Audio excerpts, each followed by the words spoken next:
about sort of wait, perhaps what you think, another couple of minutes for more and more people to trickle in and yeah, let's give it. We're up to 1,000 people now. Wow, which is broken last week, which is great. That's fantastic. Hi everyone, let us know what you're drinking in the comments below. Great to have you all on. And yeah, we'll kick off with Ben in a minute. Yeah. Ben, there was something, I was out for my daily walk, which we're all allowed to do, and my mind wandered, as it does. And I do think of other things other than wine, but I was looking at, or thinking about the theory of where you have on a label, or it says Syrah, and you have Shiraz. And we are fortunate to know that Syrah and Shiraz is the same grape. But why would someone put Syrah on the label and Shiraz on the label? It's sort of nomenclature, like, it's the same grape, but it's written in a different way. Yeah, I think it's I think from what because I've been lucky, I worked in Australia where actually Shiraz was invented, and really I think it's only a distortion of pronunciation will happen in the 19th century when the Syrah grapes arrived in Australia. And for some reason, they distort the name, they call it Shiraz. Because some people think it's coming from Turkey or from Iran, where there's a Shiraz country. But actually Syrah, which is the proper name, is been proved that it's coming from the northern Rhone Valley, actually, and the Ardèche, and a bit actually in Switzerland. So the parents of Syrah actually are French origin.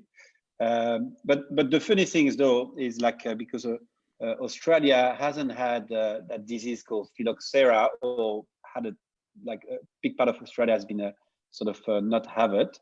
I think the oldest Syrah in the world are in Australia, alive. Like there's really? More than 100-year-old Syrah Shiraz that they call it. But it's the same grapes though, but quite a different style. They have different, well, the different clones too. Like they have, they're using clones in Australia at the moment, which is very different, and that we don't have anymore in France. So they came from France, those old clone. They are now in Australia, and they disappeared from France. So now it's quite distinct. The two, and that's why in a way I think Syrah and Shiraz from Australia do taste quite different outside the terroir differences. Yeah.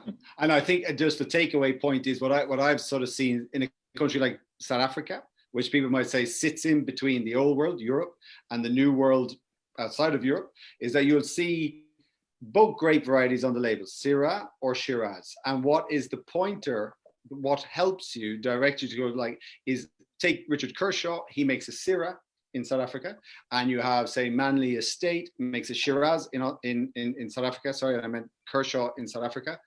And Kershaw does it in a light, pure, maybe French style, and then Manley does it in a more robust style. So perhaps the difference in the name is a pointer for the type of wine you're going to get.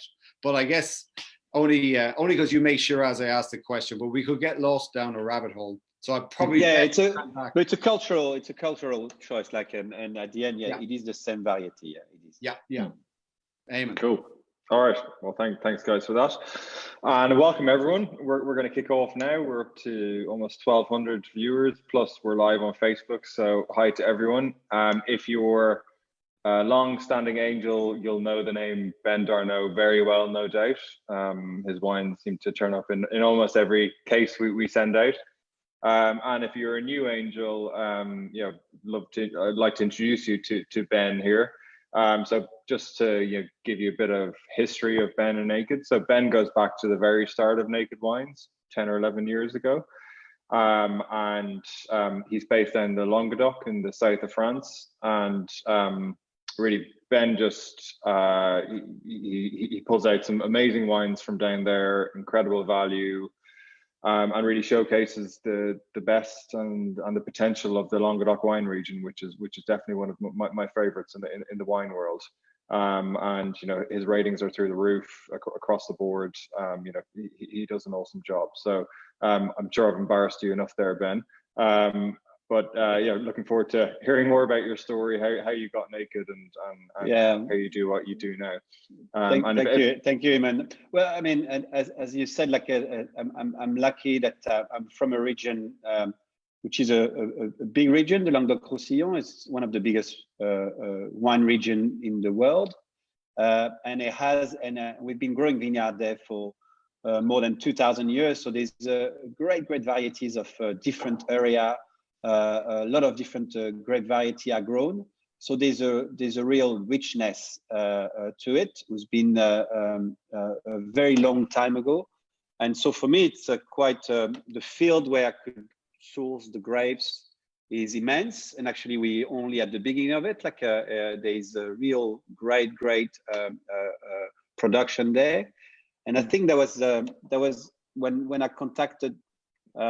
Basically, what happened 10 years ago is I lost part of my job, basically, like, and I was looking for an income, and I got given Naked Wine contact that they were looking for winemakers, and so I sent an email to Rowan, and straight away he contacted me back. Rowan Gormley, the founder of Naked Wine. And straight away he got back to me, and we organized to meet. He came a couple of weeks later, and we spent 2 days together. I was showing him the Languedoc, this area, and I was telling him, I think I remember that like it's so immense, this area, and it's mostly produced with cooperative, but the growers bring the grapes to the cooperative.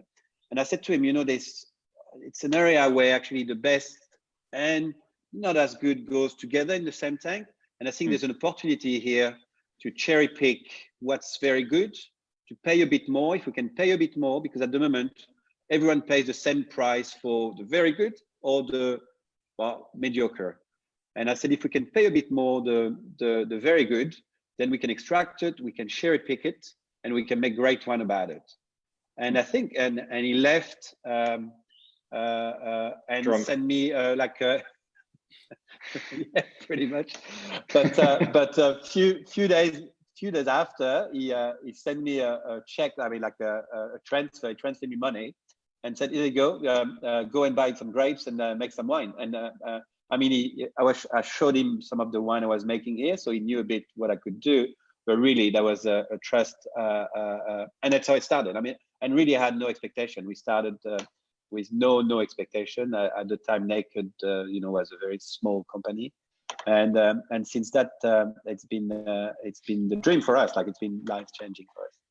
That must have been a bit wild, just this money turning up in your bank account a few days after this unshaven, unkempt South African spent a couple of days with you. You see, because to make wine is if you're not born in a wine family with one vineyard, it's a very expensive operation, because you need a lot of cash, like because it takes a long time. It's not like cooking wine. You need to, before the time you start pruning the vineyard and the time people drink the bottles, sometimes there's two years. So it's a long time where all that money you need to spend on pruning, on picking the grapes, looking after the vineyards, then making the wine, then maturing the wine, then bottling the wine, with like all the expenses with that. That's a very demanding cash flow, and that's what Naked has been able to offer, is to cover that cash flow, so give us like a lot of freedom and comfortable. Yeah. Very good. And take us back to the start then, Ben. What kindled your love of wine, and how did you become a winemaker? Yeah, that was really by luck. Like I had my best friend was in the wine industry, and really. I mean, I love their family, and really I was not supposed to be like that, but I didn't know what to do. So I got into winemaking, but I was very lucky since day one that those people help me and send me a bit everywhere in the world. So my first vintage was in America, in California, in Santa Barbara area. Then I went and did some work in Burgundy. So the wine world is a very small world, and there's some very passionate people. it's a very so yeah. So that's how I got into it, and really after that I fell in love with it. It's a never end. That's what I found with wine. Like it's like even if I've been in wine for more than 20 years now, and I'm still not snobbing wine. Like you change the what I drink now is probably different than what I used to drink 10 years ago, or the way I make wine is also quite different than the way I used to make wine 10 or 15 years ago.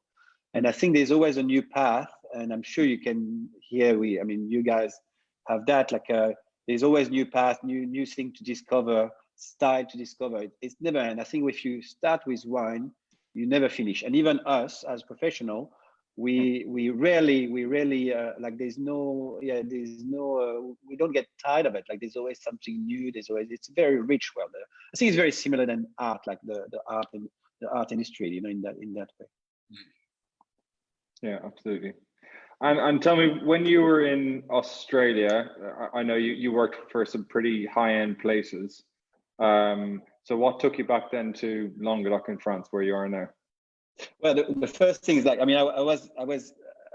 lost my job I was first in Languedoc actually, and I lost my job. And probably some people know here, but I'm married with an Australian cat, and so when I lost my job, it was like now 15 years ago. I got offered a job by a big wine operation called Chapoutier. So Chapoutier is a grower in the Rhone Valley who had operation in Australia, and so we went there.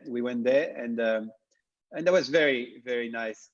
3.5 years that we spent there, learning a lot of things. And I love Australia. Like it is my second country. We worked there. I worked there with very prestigious people, and I learned a lot. But home was here, and variety was here. It was like there is an authenticity here.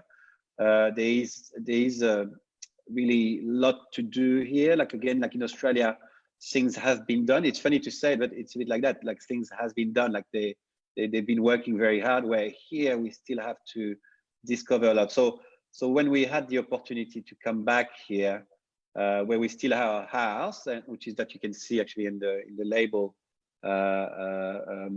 we came back, and that's it. Like that's how I started back. But we came back with no money, had no job, and but we're happy to be here. And how did the move go for Kat, going from Australia all the way to rural France? The funny thing is actually Kat was very unhappy to go to Australia the first time. Like she was very sad, like she was scared. So Kat, I think Kat is she doesn't like to move, but when she's somewhere, she's very happy there. That's really the truth. So she was it was hard to move back, but then we settled down very well. Like we love it here, and it's home now. Yeah, so but we still go back to Australia every year. For everyone watching, I follow Kat's blog online, and also her Instagram page. It's just a beautiful insight into what's it life called, in rural France. What's it called? And so the people watching can look that up. Yeah, so it's called Vigneron's Wife, as you can recognize. So that's how, and yeah, you should guys have a look. Yeah, it is a beautiful Instagram, and she also have a blog where she talks about like some recipes. She show like food recipes and matching food. And she's starting, like you'll see it again, like there's something coming. So, but it is a very nice, and she's a great help for what we're doing. She's a very good palate. Like to me, I think she's actually a better palate than me. So she's always the good person to taste and to give me her opinion. And I must say that she does a lot of the answering of the angel, even if it's sometimes under my name. But I must say, like when there's about 2,000 at the moment a month answering, she also does a lot of interaction, and that I think, that's so we're a little team. We're a very little team, but it's working very well. Very good. We'll ping up a link to those accounts for people. Please. There.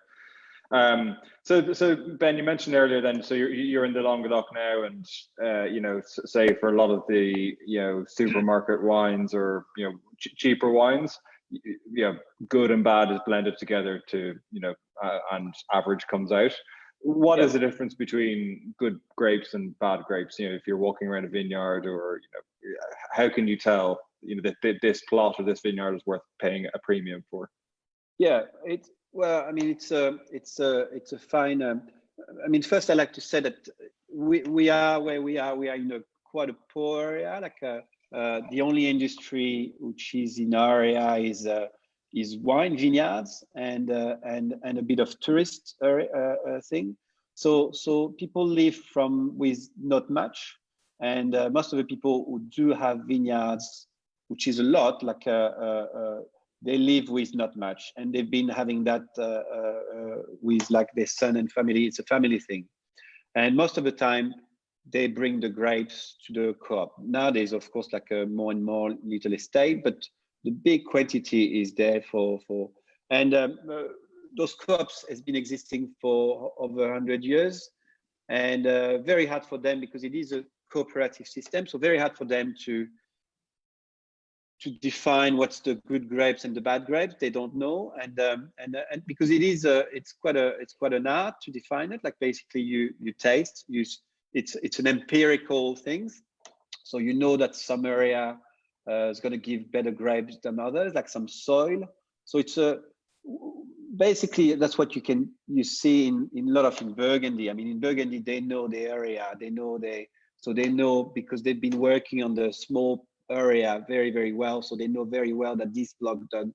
Where for us, it's an ongoing process that we've been starting maybe 20 years ago, where we know, and because we've been sampling it, making the wine separately, and we know that's going to give better. But sometimes we get it wrong too. So it's really like working very hard with those guys and really make sure that we're extracting what's good. It's an ongoing process. It's not a recipe. It sort of never ends. And I mean, in fairness, Ben, what you're doing is the beginning of a zoning process. And the Cistercian monks, I think, or Benedictine monks in Burgundy, they were doing it in 1100, 1200. And, exactly, and they developed it and they said, this, yes, this, no. And then, so they took decades or hundreds of years to go, actually, Corton Charlemagne is pretty good Chardonnay. Or Puligny Montrachet is pretty good Chardonnay. So it's good because what it is it's human plus nature and trial and error. It's it's split testing, and you just do little smaller cuvées and you go, this one, not that one. So it's lovely actually for us today in 2020 to see a wine explorative trial taking place before our eyes, which one day could result in the fame that Burgundy has, but it will exist in the Languedoc, and we're all a part of it. We're able to absolutely, and I totally think that actually our terroir area where we're growing vineyard is not less than Burgundy or less than some Grand Cru. It is the same. It's just a matter of expressing it, make it express more. And we started 20 years ago, and we make tremendous progress because I mean. People have been starting drinking wine even 20 years ago in the Languedoc. I mean, the progress we've done is enormous. But the difference we have compared to most prestigious vineyard, like even if you go to Napa or to Barossa, is our vineyards still very cheap. And that the fact that they are cheap allowed us to also have great wine with great value. So. Yeah. Blind tasting, I mean, I'm sure we all got around like you blind tasting. You put a bottle of wine of €100, £100 bottle of wine next to a £15 bottle of Aria. A lot of people will get it wrong. So yeah. So I think that's what we are, and we're lucky. That's what we have at the moment. We're lucky that those land are still not very expensive, and we can still produce wine because at the end that's what makes the difference. When in Saint-Emilion, a hectare of vineyard costs £1 million, where here it's cost £25,000. So the price is it's not really the quality which is different. It's just there's people who want to, and it's speculation basically around land. And Ben, tell us, what are you drinking? Because I see a flurry of comments. A lot of people on here drinking your wines tonight. So yeah, actually, I must say that. we've been drinking that for dinner. And you're not going to see that. Yeah. Yeah. So that's the Eastop. Is that what you're drinking? Yeah. And it's looking pretty good, actually. Right. I think it's looking pretty good. Are you drinking that too? Did not get them No, out. I missed out, and I drank I had one bottle and I drank it already, so I could. Ray had one job. Yeah. Hold it for the end safety. Well, this is what I'm drinking. What do you got? Or I was drinking. Oh, nice. Yeah. And actually, there was a question. There was a question came up earlier, and I apologize, I didn't catch the questionaire's name. But Ben, who designs the label? It's actually it's a dear Aussie friends called Nicole Stewart. Actually, she designed the internet site for what's his name? I should have forgotten him.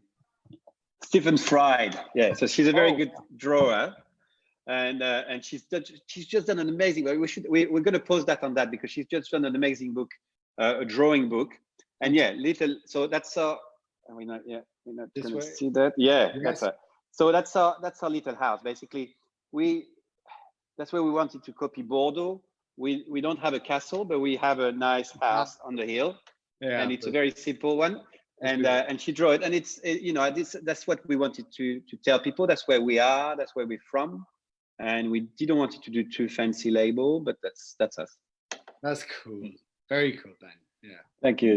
It's and I love that drawing. Like it's a cute drawing. I never get sick of it. Like it's a cute drawing. Yeah, it really is. Yeah. Very good. And Ben, tell me then about a little bit about your journey with Naked. So you told us earlier, Rowan turned up. Loved the wines, dropped some money in your account a few days later. And we've got loads of people on here tonight who are putting in 20 quid a month, and that goes directly to benefit people like you, making your wines taste better. Yeah. How's that experience been for you? Well, listen, and it's because you can see that as a business experience, like as a sort of to make an income and all that, which is in that way Naked's been amazing, like because it's been really delivering, like since we started 10 years ago, more wine's been sold, but also I think and actually I mean, which is been amazing things is like the human experience, like we've been meeting up with you guys, like the Naked team, meeting up with all the winemakers, been also an incredible experience. Unfortunately this year we won't do the tour, but really, I mean, the like when that time of the year come, we're all gonna get together. We all became friends. I mean, like we all like have fun together. And we all learn a lot together. I mean, I think that's what we would say, with Rod, like experience. So I mean, it was so enriching because you see what if you make wine or you're a grower in your area, you can easily also be quite isolated in your own little world. And I think what Naked really have, and also think that when you sell wine, when you're a grower, when you're a winemaker somewhere in the world, most of the time, except you have a cellar door where you can see direct people, most of the time you're dealing with a buyer.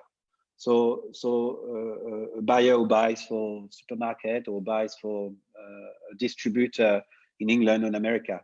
And most of the time, the relationship you have with that buyer is I mean, it could be a nice relationship, but it's always a commercial relationship where with Naked, with the fact that we can interact with the direct customer, it's something rare and it's something unique and very strong.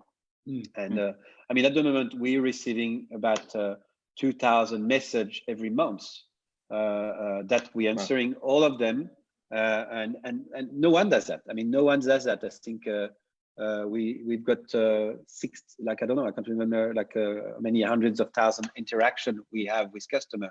I mean, you need a whole life to do that with your cellar door, and even like you never do that. So that's very, very special. So it's a very enriching too, and technically speaking, also we can talk about that. Like we meet up with 50 winemakers or 40 winemakers in one bus.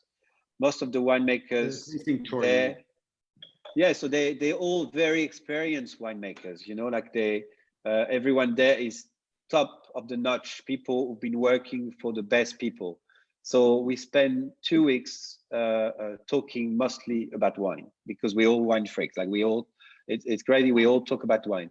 So after that, it's like you do learn a lot. You exchange. So that create, it's a lot of. There's a real emulation from that experience.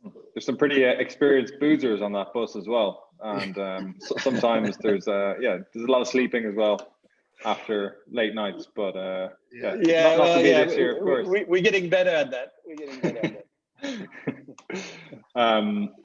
What else have we got? Ray. Yeah, we'll take a quick break there, and we'll jump over to Ray's empties to see what Ray's been up to this week. If anyone's got any questions for Ben, we'll jump into them after Ray's little segment now. And people are wondering who we are, so very, very sorry to introduce yourself. So I'm Eamon, the wine guy, who you'll have no doubt have heard from on the emails. And this is my dear colleague Ray, the wine nut, who's going to tell you now why he is a wine nut. Yeah. Okay.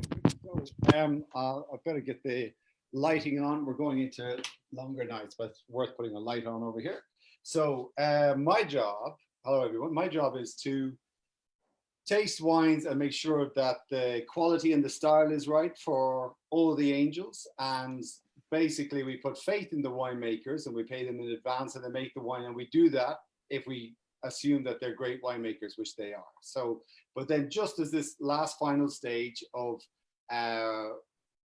just a little sort of as a quality control sign off. So what I've received, actually not too many this week. There's been previous weeks where it's been pretty full power wine tasting. So I'm trying to get the lighting right. That's a bit better. Okay, so this wine has been sitting in South African customs for a while. That is Brouwer Roth's Chenin Blanc. This was in the last Christmas case, our ultimate Christmas case, and this is the first wine I have tasted from 2020. Possibly a year we might want to forget, but the wine is memorable, and it's super duper. He's just sent it up. It was caught up in customs for a while because South Africa was not only in lockdown, but it was not allowed to export or move alcohol. That's a little bit of background to the South African wine industry, but it's here and it's delicious. So we'll get it moving, and it should be with you in to the what are we now, May, but mid-July. Okay. This is a bottle of Pinot Gris from a very talented winemaker in Oregon, in America, and more on that to follow. We're just sort of chitty-chatting with him at the moment. Then many of you will know, but maybe not too much at the fore of your minds, but I'll fill you in on Juan Menas, and his wine is Viña Tinajas.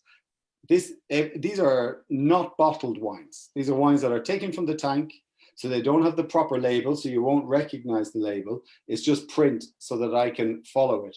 But this is, and then I taste it and I say, yeah, go ahead and bottle it and we'll take it over. That is his Merlot and his Carmenere. So he's in Chile, in Maule Valley in Chile.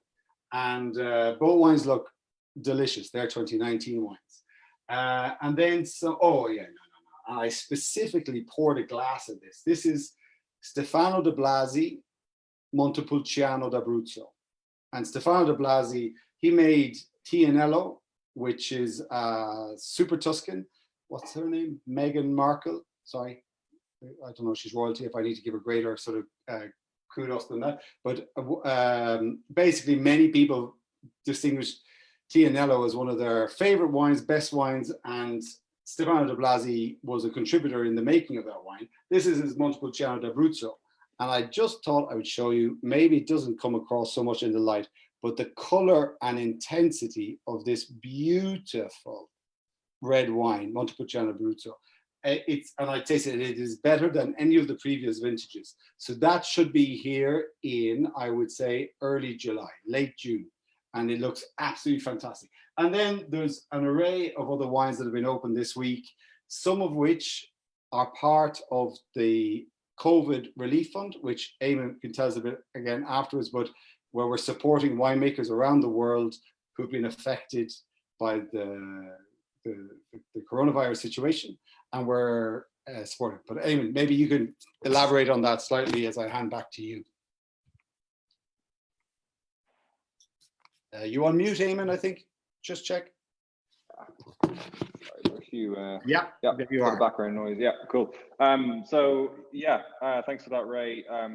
The COVID support fund. So I mentioned this last week. A few people mightn't have heard, but the week before last, we launched a $5 million COVID support fund to help small winemakers affected by the current pandemic. And obviously, you know, as you'll know, restaurants, bars, etc., all shut down.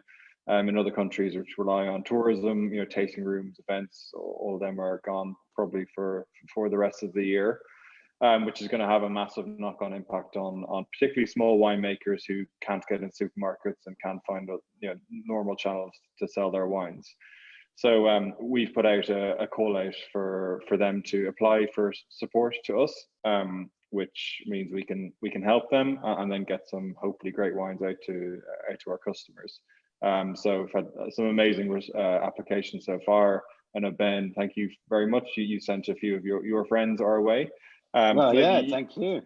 Yeah, maybe you could give us a bit of color to, you know, I think when the pandemic launched or started and pubs and restaurants started shutting down, I guess the immediate concern was towards, you know, workers and employees in those sort of places, you know, losing their jobs or their jobs on hold.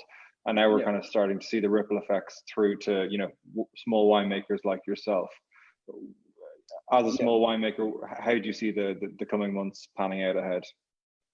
Yeah, I mean, it's we are many here. I mean, again, like we are a big wine region here, so I've got lots of friends who are tiny, and you know, every winemaker doesn't have the same distribution, but a few of my friends only distribute through a restaurant or small premises or even direct customers, and suddenly, very brutally, you know, like again, like we're not in a very expensive and rich area. So most of my friends here who make wine, they live with not much. They're not driving big cars. They're not driving.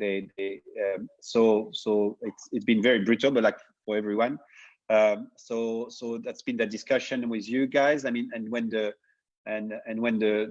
help came up, straight away send emails to my friends and put you in contact. Like, I mean, you gave I gave straight away your email, Eamon. And I think 3 or 4 of my mates who could speak English went straight away, and I think like a couple did a film and all that. So I know them very well, and I'm very, very pleased because you know, I mean, because I feel like I'm the lucky one, like because with Naked it's helping us a lot. Like it is, it's been in a way Naked Wine with the system has been sort of protected from that, which is not the case for the people who sell obviously to restaurants and obviously to small retailer, and so that's and that's a massive help. So yeah, I'm dying to see what's coming out of that, and I've been hearing there's some good news, there's some excitement. So yeah, it's no, it is great, like because again, like most of the people I'm talking about is family people, like only it's a 2 or 3 people business. Yeah, we've had about 250 applications so far, and some of the stories are just totally heartbreaking. So it's great to be in a position to have a platform like we do to be able to help. Yeah, and it's going to be, I mean, all those wine are amazing. Like again, like that's going to be such a win-win situation. Absolutely. Because the customers going to get access to all those amazing wine because they're the wine I drink every day. And you know, I mean, they're small producer. I mean, the people. Jen and Didier, you know, they only producing, I think, $15,000 a year for the whole market, but you know, half of it is gone. Like they don't have that, though. So it's very so that if we can help them on that, they'll be brilliant. They will be brilliant. Yeah, very good. And so Ben, speaking of amazing wines, what have you got in your glass at the moment? And let's we taste a bit of wine with so I've got so I do have that I mean, I've got lots of bottles around me actually. I've been opening. You're Actually, a winemaker. I hope so. I have. Because we had a nice dinner. Actually, I've been drinking that tonight because I've been. Yeah. So that's the new vintage of the Minervois, who's actually haven't come yet to you. I think it's coming soon. And so we bottled that. We bottled that about 3 weeks ago now, and I was I'm checking. We winemaker, we check our wine all the time basically, because I'm sure the Angel can see, wine do change, even the same wine in the bottle does evolve. It goes through phases. It goes through sometimes it's better some days for some reason, so we go through our wine. So to me, that was a good time to. I know that it's going to come live soon on the site. So I'm checking the wine to see if it shows well, and it's a sort of discussion we have with Ray and Toby or Eamon, and saying, okay, yeah, that's good. It's time to show. So it's So we show that. So that's what I've been drinking tonight, and also I've been drinking. Hello. I think. Sorry, Ben. Look at this. And another convict. Hey, Rod, how's it going? Good. How's everyone? Great, mate. What a nice surprise. Good to see you. Sorry, the email last week was 8:30, not 8.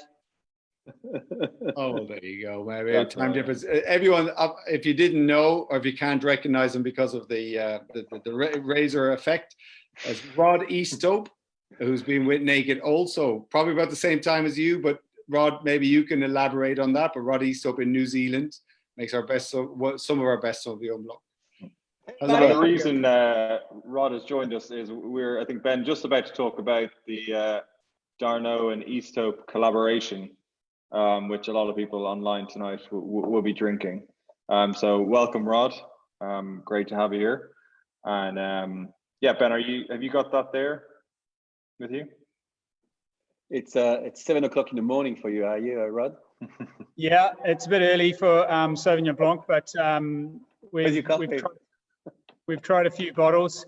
Go back to Ray. I can blame Eamon for being part of Naked Wines. He gave me a call out of the blue way back in 2012, beginning of 2012, I think. So I'd never even heard of Naked Wines at that stage. And so it was a bit of a call out of the blue from some strange guy with an accent I didn't quite understand. And he said, do you want to make some wine for us? I had a pretty good job at the time, so I turned him down. I said, no, go away. But Naked Wines, quite persistent, called me back a few more days later and said, this is how we do it.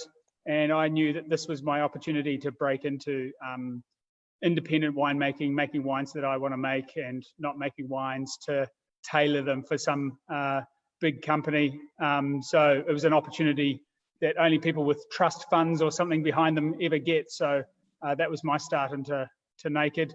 And then as you join the crew, you start to meet these strange cats around the world, like Benjamin Darnault and a few other winemakers. And you develop this network of friends with the Angels and the other winemakers that I really wasn't expecting. I was expecting just to make wines and send them overseas to some willing palates. But to make a lot of great friends along the way was a bonus I was not anticipating, but it's just been an amazing ride. And I've been down to stay with Ben a couple of times, and we've drunk some good wines together.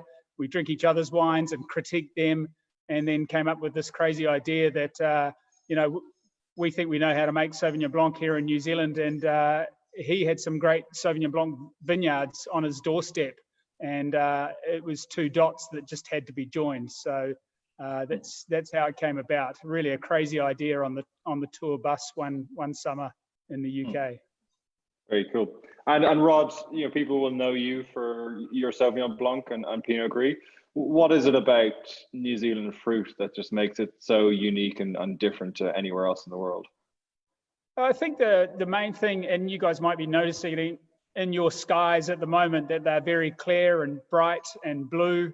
No jet trails, no smog. Well, New Zealand's like that all the time. The first thing you notice when you step off the plane and come to New Zealand is the brightness of the light and the clarity And I've always said the distinction between New Zealand wines and maybe our neighbours Australia is New Zealand wines are ripened by light rather than heat. And a light switch seems to go on in people's brains when they realise that New Zealand wines are about brightness and freshness rather than guts and heat and the earth. And that's something that I think is intrinsic not only to Sauvignon Blanc, but a lot of the wines that we make. There's this light, bright, crisp, fresh airiness that is just, I think we've just got to thank our atmosphere and our climate. You know, the old world talks about soils a lot. We tend to talk less about soils and less and more about the climate or the climate around the vineyard, the immediate climate around the vineyard. So I think that informs our wines much more than the minerals or the soil. And so that's why I think this project was such an interesting coupling to have, because whenever you taste a French wine, you can't help but taste the ground that it's anchored to. And if we brought some of our techniques that we use in New Zealand to ally to that that mineral drive that you get in French wines, what would be the result? And we've got that in the bottle now, so we've got the result there. Very interesting. So when you go over and visit Ben, then south of France, what is it in the down there which makes you go, I'd love to have this as part of my cooking together? So is it that diversity of soil, richness, terroir that they talk about in Europe that you guys don't have? Or, you know, you've talked about the light and the clarity of fruit in New Zealand. What is it that's special you find about, you know, down where Ben's at? Yeah, when you say light and climate here in New Zealand, you tend to talk about terrain and aspects, and you really, you know, did a lot of walking with Ben around a lot of the neighbouring vineyards in Minervois and that area, and you can just see all the parent material, what we call parent material. The ancient rock has actually come to the surface, has been broken up and is part of the soils.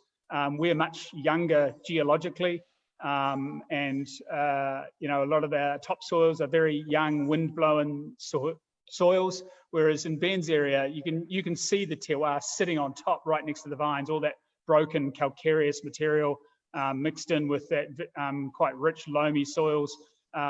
Just a diversity, and the topography itself. New Zealand tends to be like laser level flat where the vineyards are, or just horrendously mountainous, and there's not much in between. Whereas in France, that older sculpted landscape, you know, through glacial activity over millions of years, you've got that more smoothed over topography where you've got all these different aspects to choose from as well. We're just not blessed with those types of slopes to choose from. So that's what makes it really exciting. You can walk over those hills, and over every hill you go to the next valley, and there's just a range of different vineyards that you'd just love to have a crack at if you're a winemaker. Very good. And Ben, then when you're walking around these vineyards in France with a mean-looking foreign man, what are you thinking that he can bring to the party in terms of this collaboration?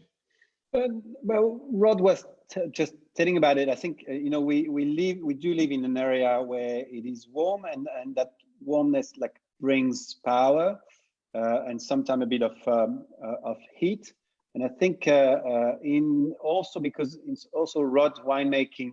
You know, I never sort of the few times I tried to make Sauvignon Blanc in our area, I never liked what I made. Like it was always a little bit overpowering, and I think that was what Rod brought is the fact that there's power in terms of the flavor is there. There's strong flavor, but the wine is light. So, and I think to me they're the hardest wine to make. Is like when you have strong flavor but light and a very sort of hairy wine, like and I think that's what Rod brought. Trying to, where we tend to try to go sometimes a bit too much, Rod sort of refrained that. So that's yeah. So that's and I think after that also that there was a choice of because the funny thing that we tend to choose south exposed grapes, like the well exposed grapes was south exposed. When now we sort of tend to choose more north exposed grapes, which is they're harder to ripen. So cooler area, like a more wet area, where in the area for us, it's, like we're more sunny. So I think that's that's what I see you can see in those wines. There is that, is the real mix. And I must say that actually we got more than what we expected we could get at the end. It's like we were quite amazed. I think everyone was amazing. Why is that? How come is that so good? And then we realized, like, why we didn't do that before? So that was a real realization for all of us. I mean, even you. I remember when you guys, Eamon and Ray, when you tasted the wine for the first time, before it was bottled. I think everyone was sort of stumped how well it was showing. No, absolutely. It was in Chester Cathedral, or a cathedral in Chester, and it was November. It was a winter tour, and it was outstanding. Then the thiols, the aromas, the characteristics of Sauvignon Blanc were like, boom, what you would expect in New Zealand. All of a sudden, we're here in France. It was still French, but it had a lick of Rod Eastope, if you don't want to put that on a T-shirt. But it had a signature to it, and it was outstanding quality. And I think, Eamon, you and I have seen, and the team and Naked has seen, how all the angels have appreciated or responded to it like that. Yeah, this is actually a very happy marriage, and it was beautifully produced by you guys. So yeah, no, long may. Yeah, I think we've gone back for a reorder already, and so clearly the customers agree, which is cool. Got a few questions here around in one of the rags in the UK today. They claim decanting does not improve wine. Discuss. I'll take that one. Go on. Yeah, decanting is an interesting one. I think, a lot of what we do with wine is about the ritual of drinking it. So if you enjoy decanting a wine and you enjoy extracting a cork and going through all those rituals, then do it. I think often people think that older, mature red wines should be decanted. And I often find that these really well-matured red wines are actually quite brief when they're exposed to air. And what you're doing by decanting and leaving it in a decanter for a while before drinking it is leaving the decanter to enjoy all the changes that wine is going through while it's been exposed to air. And as I say, they can be very brief. Once they've been exposed to air, they can deteriorate very, very quickly, some of these older wines. And I would hate if you opened a great old Bordeaux or Burgundy or something and it sat in a decanter for an hour and it faded away. So I always prefer a nice glass that can mimic a decanter, really pour it in there and just swirl and swirl and swirl and see that wine change and emerge as it's exposed to air. Obviously, the physical part of decanting a wine, if there's a large sediment or a crust within the wine and you don't want that in your teeth or in your glass, then decant. But I still favour putting it into your glass straight away and enjoying the changes that wine goes through as it's exposed to air. Because basically then you're enjoying 1,000 different wines instead of one wine from the bottle. You can see it when it's closed right at the beginning or even reductive, and then slowly the fruit emerge, and then all these tertiary aromas emerge after a few minutes of swirling in the glass. And who wants the decanter to enjoy that on the mantelpiece while you're doing something else?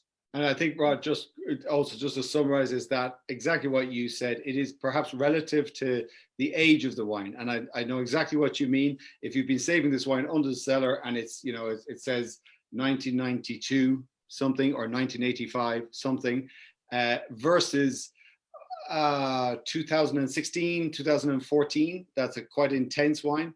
That wine, a 2014 wine from wherever, Priorat or Châteauneuf du Pape, you put it into the glass. By putting in a decanter, it gives it the air to go, here I am.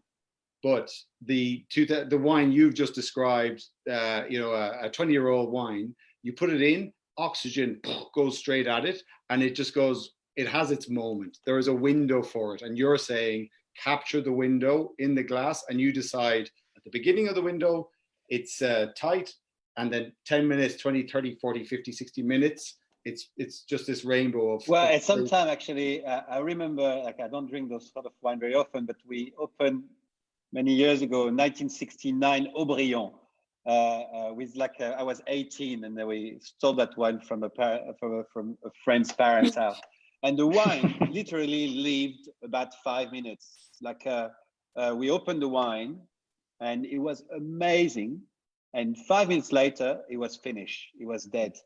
So it was like so if we were to decanted it an hour before, would be a finished wine where we actually drank it so quickly. We drank it basically in 5 minutes. Yeah, good. But yeah, so there's no rules for that, and that's what makes it very interesting too. Like there is you have to try, you have to experiment. But I agree with Rod. Like with young wine, it's a bit different. With very young wine, even now, like the one we do, they're allowing. I think you can decant them because there's sometimes. But yeah, after that, it's very different depending on the wine. Anything else, Eamon? Yeah, I got some good ones here. How do you collaborate and produce the wine from different sides of the world? I assume lots of eating and drinking. Yeah, well, I went down and visited Ben. As I say, we've trudged around a lot of vineyards, but I left the final, vineyard selection to his experience and eyes, obviously. And then we drank a lot of wine together. We discussed the difference in techniques that we would ordinarily do in our home countries. And, the big difference in terms of handling the grapes and the juice before fermentation is probably the key area. And we tend to be a lot more protective of the grapes and the juice from a very, very early stage, right from when the grapes are picked through to pressing. And it's that critical period that we believe that we can actually preserve a lot of the primary and varietal fruit characters that you would associate with Sauvignon Blanc.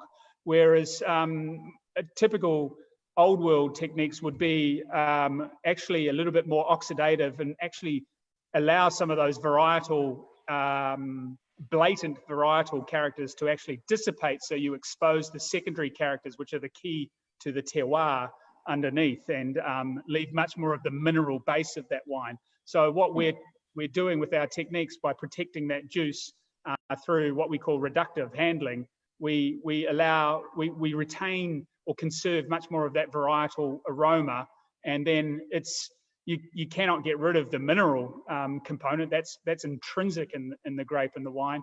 And so then we've ended up with this wine that's got this real quite almost chalky mineral base or thread running through the middle of the wine, but there's all this peachy fruit sitting on top. It's just quite amazing. And when I got sent some bottles back here and opened them for the first time, my wife and I opened the fridge and we just looked at each other, just wow, we've just never had anything like this before. It's just been literally the two worlds are in that bottle of wine. Yeah, so and it's we've amazing. been surprised.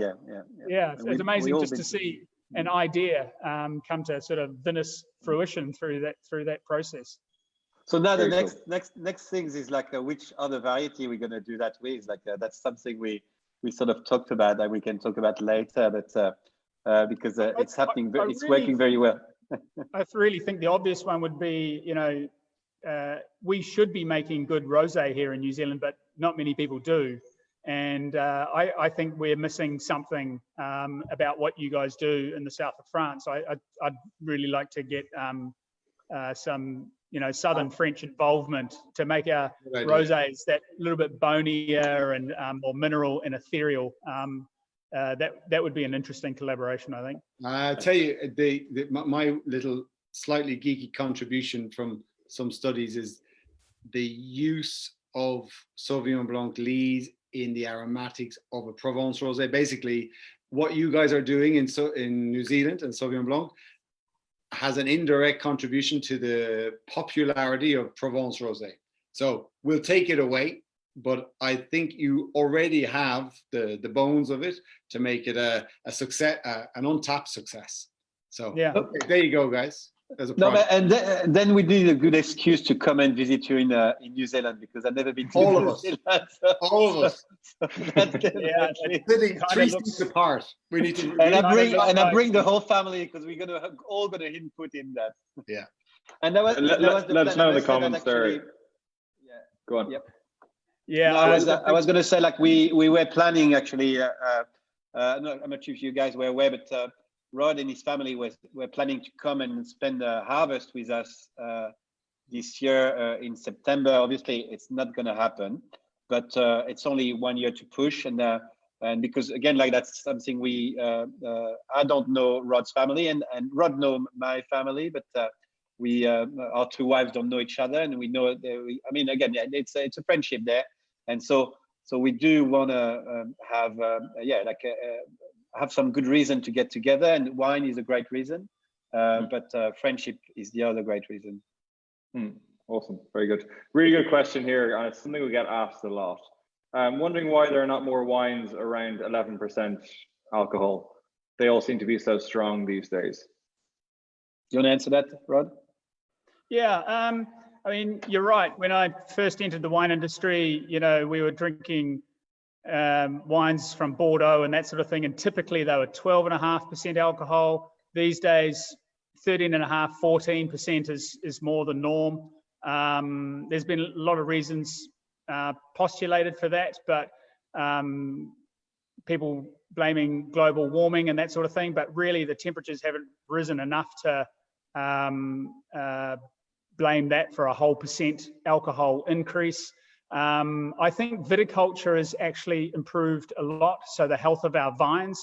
There used to be a lot of viruses in vines and that sort of things, and it used to be a struggle to get to things to ripeness right around the world. It wasn't something that we just expect to do every summer, and I really think it's the quality of the vine material that we have now. We do something that's called roguing. So if you spot a virus or sick vine in your vineyard, you take it out and you replace it. And now we've got these very, very healthy vineyards right around the world with dark green leaves that intercept the light much better, and we get these higher sugar levels.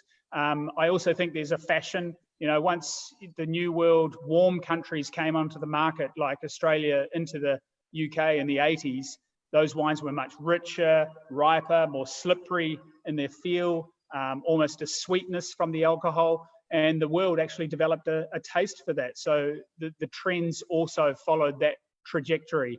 But I tend to agree. I wish we could make wines with a lower alcohol.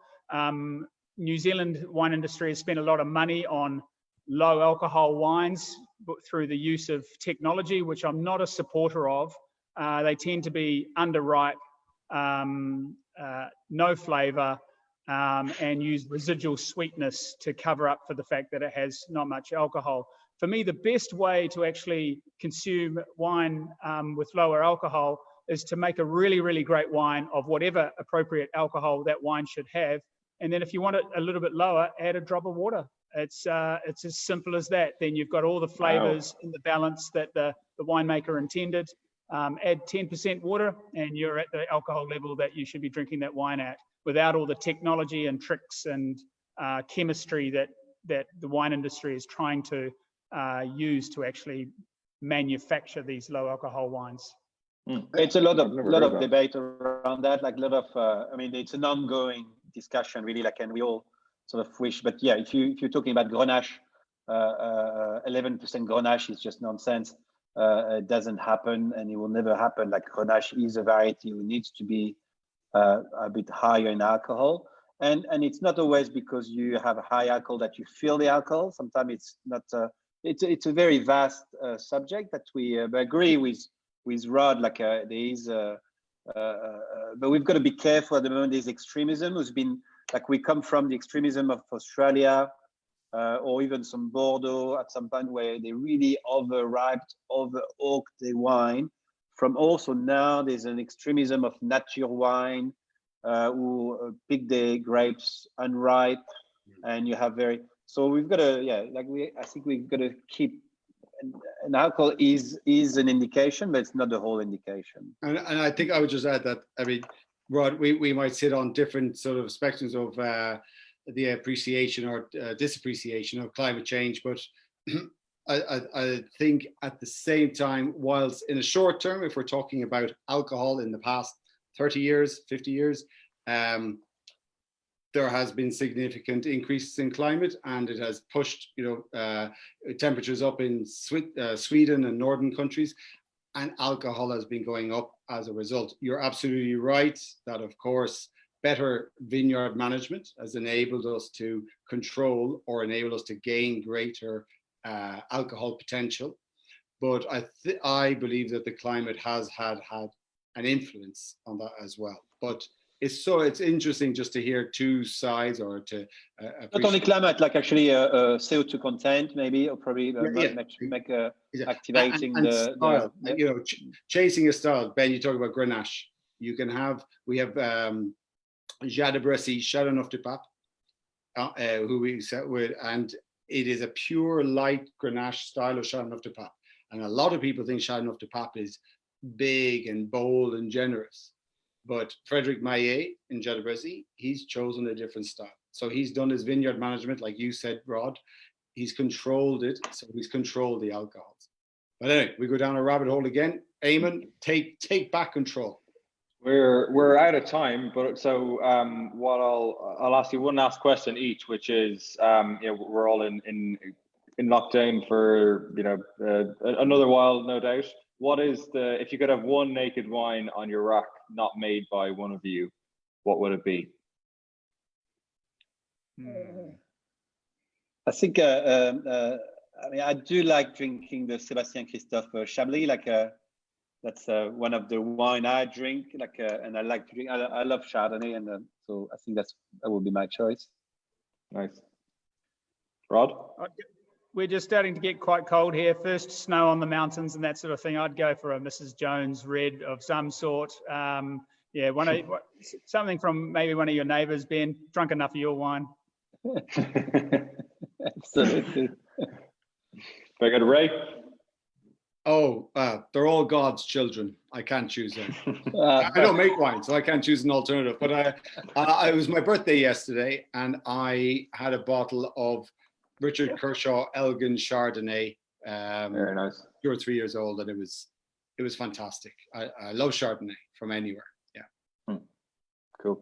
And yours, what about you? Eamon. Yeah, what about you? What about me? Good question. The most recent bottle, which I really enjoyed, given we had him on last week, was Frank Massard, and his Priorat was absolutely beautiful. And I love it. It's a big wine, but it's got elegance as well, and lots of complexity. Yeah, he's on the light side of Priorat, Frank. I think. Exactly. Talk about he's on the light side. Yeah, because Priorat can be very so much very character, and just my kind of red. So for sure. Cool. Yeah. All right, guys. Well, thank you so much. I hope everyone on the call has enjoyed this. Thank you, Rod. Thank you, Ben, for joining us tonight, and most of all for this awesome wine, which thousands and thousands of customers out there are loving, and really awesome to hear that there may be another potential project in the plan as well. I'm all for that. So thanks so much for everything you do for us, and thanks to all the angels on board as well tonight for all your support. So yeah, thank you for all the comments on there. Sorry we didn't get to answer all the comments. We were following them and just trying to maintain the time. Thanks, guys. Thank you very much. Yeah, thank you, guys. Yes, thanks guys. It was great. Cheers.